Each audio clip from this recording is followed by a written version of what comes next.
Hello YouTubers, Alaska Prepper here.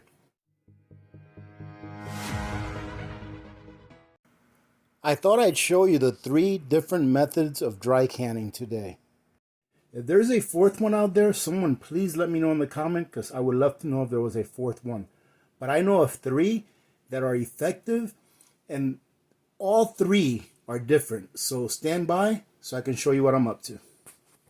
Alright ladies and gentlemen, so the first one I'm going to show you is what I feel is the easiest way to dry can. However, you do need an oxygen absorber for this method. The reason I call it the easiest is because you only need to have an oxygen absorber and of course your canning jar, right? You don't have to use a brand new lid. As you can see here, I'm using a lid that's already been used before. I've never had a lid fail on me. And what I'm going to do is, once I do this, I'm going to wait about half an hour or so I can show you that it will actually take a seal. So what we're going to do is I'm just going to go ahead and pour my spice in there. And of course, before you go ahead and put your spices away or put whatever it is that you're going to dry can away, you want to make sure that the inside of your jar, first of all, is clean. But most importantly, that the inside is completely dry. You want to make sure that there's no water in there, because if there's water in there, you're probably going to run into problems later on. And let me tell you what, ladies and gentlemen, this anise, it smells so good. I opened it, I was like, oh my goodness, that smells so good. So I'm hoping that this is going to be enough for this quart jar, and it looks like it's perfect. What I'll do is I'll just go ahead and stomp it down a little bit. Let's see. Look at that. That was a perfect fit. Let me smell this one more time. Oh my God, that smells so good. So ladies and gentlemen, now that we have a quart jar full, right? Let me cover this for a second so I can talk to you all. What we're going to do is we're going to put our oxygen absorbers in there. Now, how much do you need? All right. If you're going to do this method just with an oxygen absorber, what I would recommend is that you use twice as much as what you normally would use as far as oxygen absorbers go. So the rule of thumbs for oxygen absorbers is you want to use 100 cc oxygen absorber for every quart, or 400 cc for every gallon, or 2000 cc for every 5 gallons. And the reason I say that is because that's usually what we package things in, either a quart, or you can do 50 cc for a pint, 100 cc for a quart, 400 cc's for a gallon, and then usually we go from 400 cc's for 1 gallon to like a 5-gallon bucket, which takes a 2000 cc oxygen absorber, one of these big ones. So what I'm going to do in this case is I'm going to put in 2 50 cc oxygen absorbers. And the reason I'm putting 2 in there, which is 100, and I just told you guys that you'll usually use twice as much as what you need, is because 100 cc's is good enough for the air in 1 quart. Okay? But as you can see, this quart is at least, I would say, if we condense this down, meaning crush it down, it would be at least 3/4 full. So really, you're only using 100 cc's for about 1/4 to 1/3 of this jar, which is more than enough. So using 100 cc's on here, which is about 13 to 14 cents. For 2 50 cc oxygen absorbers, you're going about 13 to 14 cents for both of them put together. All right, so it's not expensive at all, and this is all you need. So what I'm going to do now is I'm going to put 2 of them in here, and I'm going to seal them up. And you can see that when I store my oxygen absorbers in here, that they are still good. You can see because they create a seal without me using a vacuum sealer or anything like that. And you could hear a little hiss in there. So I'm going to grab 2 of them. As soon as I get those out of there, I'm going to go ahead and close up my jar to make sure that my oxygen absorbers don't go bad, of course. Okay. And you want to get it nice and tight. So now I'm going to put these 2 in here. And look at that. They're already getting warm. So these are really good. I'm going to put those in there. I'm going to get a ring. And you want to tighten this very nice and snug, especially if you're using a used lid.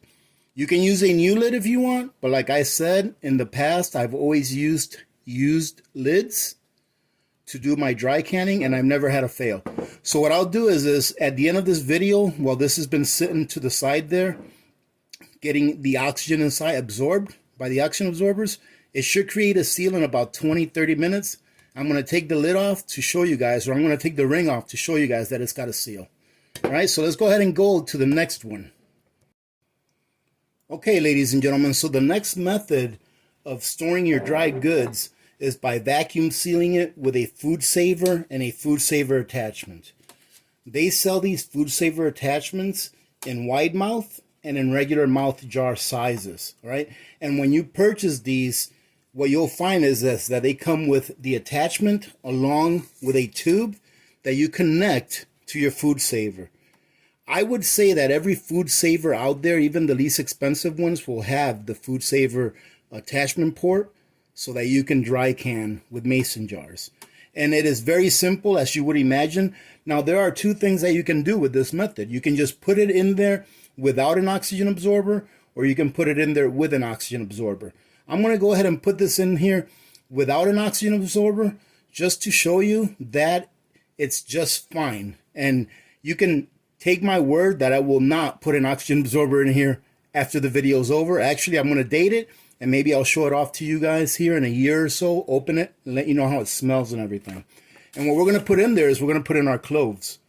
Now, I think I'm going to end up needing more than one jar for this, but we'll see if it fits in there. If not, I can always put it in a small half-pint jar.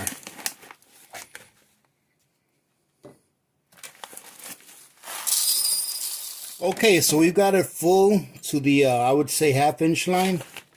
And we have about that much left. So I'll probably end up just go ahead and putting this in my cupboard so that I can use it. It should be fine for a while.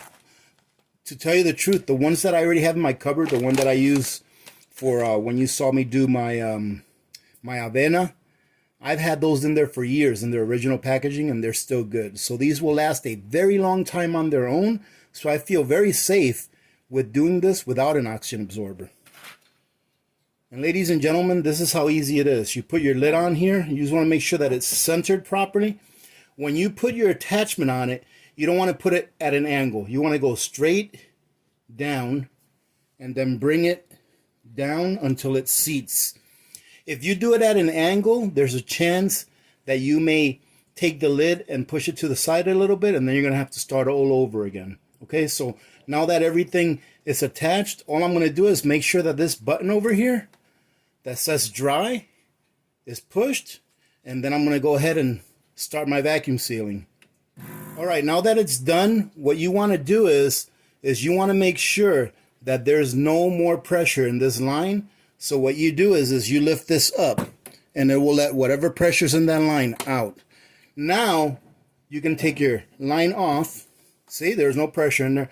Now, when you take off your attachment, you want to do it in the opposite way that you put it on. Remember when I put it on, it was nice and straight. You don't want to lift it up nice and straight this time, because that may grab the lid on the silicone strips that it's got in there, or the silicone gasket, and it may take it off. But what you want to do is you want to do it at an angle this time. Nice and slow, and you'll see that you've got a perfect seal. And this is a used lid. All right, so you'll see that that works really good. All right, ladies and gentlemen, so this is good to go. Just got to make sure that I mark it up, put the date, put what it is. Actually, I don't even need to put what it is because I can see what it is. But at least put the date on there, and we're good to go. Now, the very last method, ladies and gentlemen, I'm not going to show you because I'm not going to turn my oven on just for one jar. So what you would do is, and I've seen it done before, I've never done it because I really don't like this method, but if you don't have any oxygen absorbers, number one, if you don't have or can't afford, all right, let's say you just can't afford to go out and get oxygen absorbers or a food saver with a food saver attachment, put your jars in the oven about 180 to 200 degrees, either or will work, for about 20-25 minutes. You bring them out of the oven when they're still really hot, and get ready to start pouring all of your product in there as soon as you get them out. You want to have your product in there, in the jar, while it's still pretty hot. When it's still hot and it's full of product, you put your lid on and you twist the ring on nice and tight.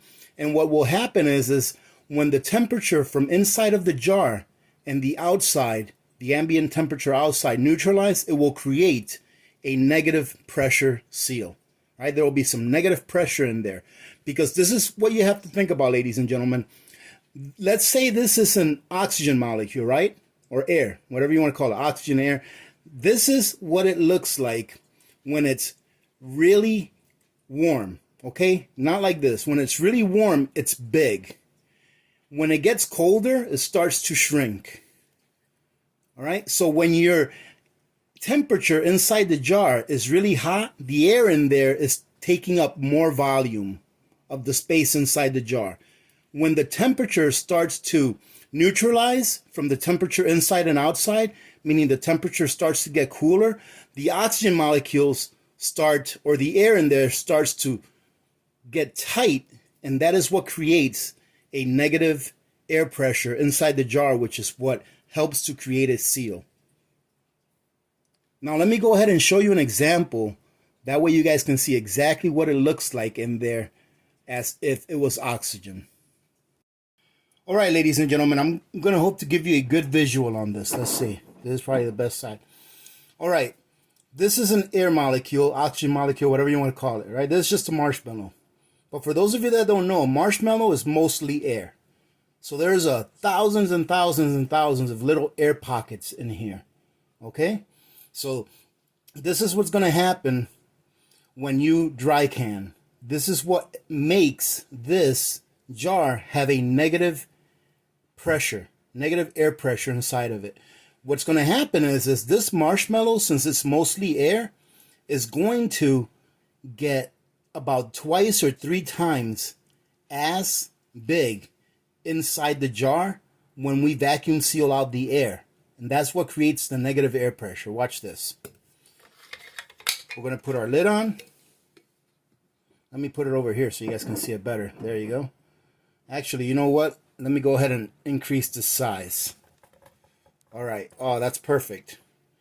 All right. You're not going to see me put the lid on, but here's the lid I'm putting on. I'm just going to put it on straight up.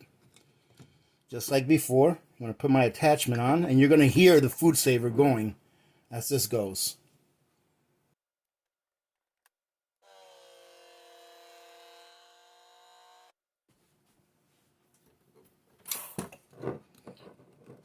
And there we go, ladies and gentlemen.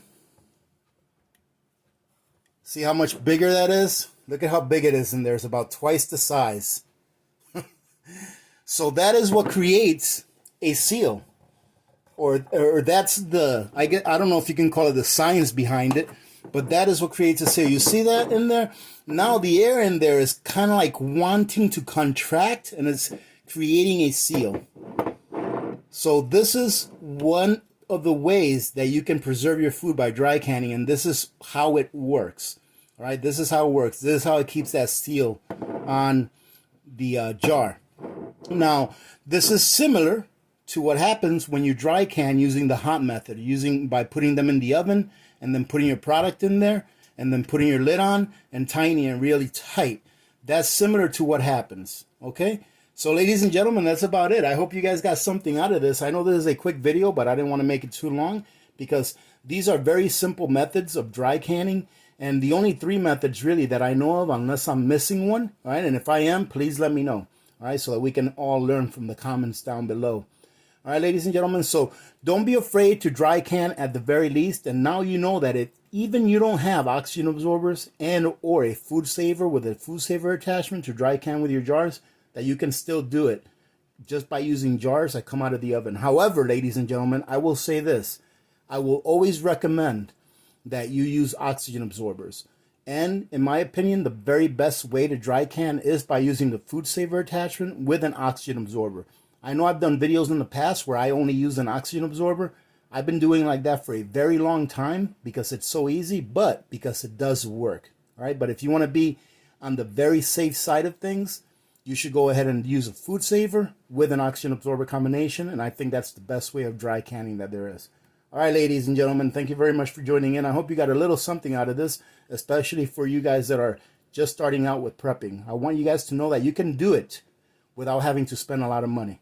All right, I just showed you that you can do it without even having to buy oxygen absorbers or have a food saver. So don't make any excuses. Go out there, shop the bargains for the jars, go to garage sales, go to the Salvation Army, go to the thrift store, go whatever it is that you have to do. Find a way to get yourself some jars and even a food saver if you can find one for cheap, so that you guys can start putting away your own stuff, ladies and gentlemen. Now, ladies and gentlemen, one thing that I did forget to mention about dry canning is for the hot method of dry canning, when you put your jars in the oven, I highly recommend that you do not use that method to store sugar.